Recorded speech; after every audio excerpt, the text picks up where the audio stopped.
Let's take you back to Stilfontein for the latest on the story, and that's where we find my colleague Ziniko Mhlaba.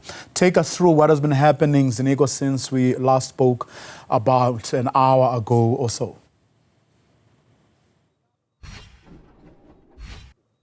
Bravo, the last time we were talking to you, we had some allegations being made by Mr. Bongani Jonas, who is from Makua, in terms of stating the fact that, well, the bodies are currently piled up behind us here at Stilfontein shaft in number 11. So what has happened over the past 30 minutes?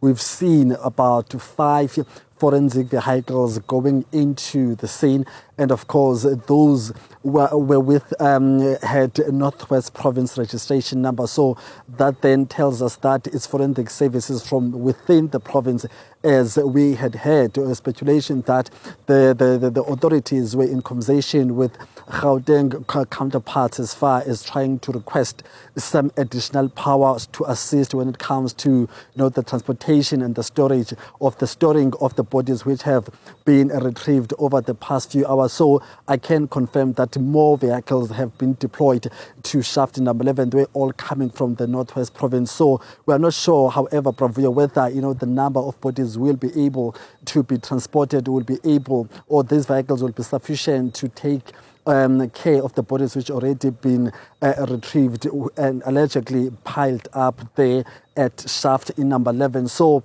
it seems as if the operations will indeed conclude at 10 o'clock. It's been a very long day for the rescue operators, but also what I've noticed and really came across as a positive collaboration between community activists but also the rescue expert. Remember that before yesterday there were concerns in terms of what role will the community members be playing in these operations, which will be under the authority of the expert. So what we've seen is that collaboration unfolding before our eyes, but also remember we're also listening to community activists talking about the not so kind relations between themselves and the law enforcement agencies on the ground. So the past 2 days we've seen a different situation altogether. The collaboration between all these stakeholders has been very, very positive in terms of communication. Remember, there was an issue in terms of who really counts the numbers, who has the authority in terms of communicating the numbers of the individuals who get retrieved. So what we've seen right now is that collaboration, at least even at that level, between the state officials, in this regard police officers, and the communications team of police in the Northwest Province, also updating us with numbers as there was an issue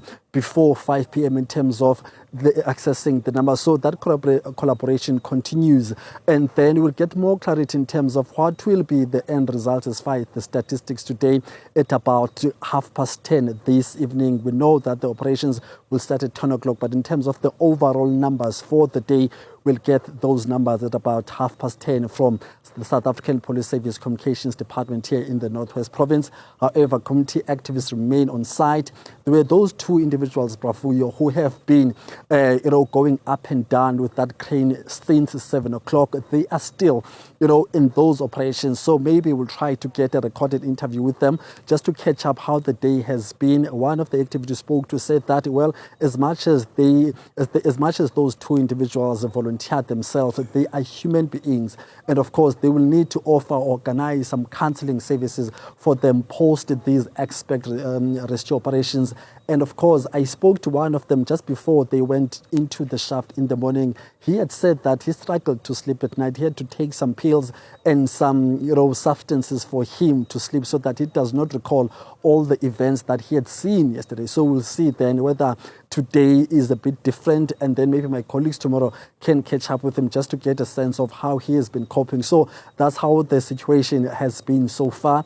We'll get more conclusive details about the overall operations of today at about 10 p.m. Bravo.